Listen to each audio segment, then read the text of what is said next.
All right, we're gonna go over a Chancery counter to a single leg. So this is from that old mid 1800s Spalding's catch wrestling manual. And some of this stuff is gonna look like straight up wrestling that survived all the way up into the high school environment. And some of this stuff is gonna look more like material that you'd see played out in an MMA fight or like modern sport grappling fight, okay? So in this example, my friend Adam here is going to shoot for a single leg, and he's going to shoot with his head on the outside. If you've trained jiu-jitsu or if you've trained in any format where submissions are legal, you may have been trained to actually translate that from a high school style head on the outside to like head listening to the heartbeat, right? But we're going to suspend that for a moment and say like, he shot with his head on the outside. So he shoots for a single leg and he left his head on the outside. The Chancery is the guillotine choke, okay? And what I'm basically doing is getting either side of his carotid arteries, one on my forearm, one on my bicep, my elbow kind of poking down the middle.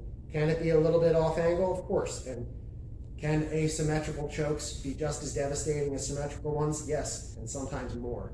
Sometimes all it takes is something to keep one side of the pair of carotid arteries in place while the other side gets squished. And then both of them are kind of causing the brain to short circuit, okay? So he shoots for a single leg, left his head on the outside. I do want to get my hip away when I'm initially getting my grip, because otherwise he can be scooping that leg before I've gotten my guillotine grip, and then he could be doing a takedown, and I never really got my guillotine in place, and suddenly he's landing with a guard pass already built in, or if not a guard pass, then like a devastating pin. So we want to initially insulate ourselves from that result. So he shoots, head on the outside.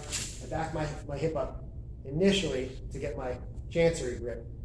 And once I feel like I have this and I'm reinforcing it with the grip, you can see that down there, okay?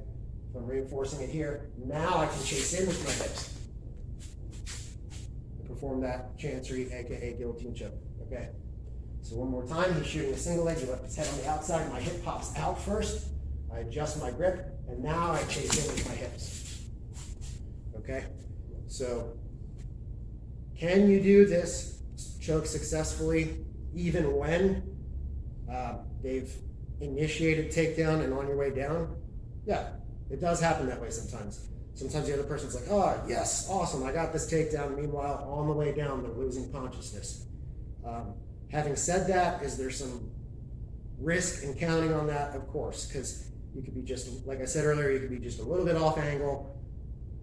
Your man can finish his takedown, and suddenly he's putting you in a pin position, and all you have to show for it is a feeling that you had him maybe kind of in a possible guillotine for like a second, but it didn't go anywhere.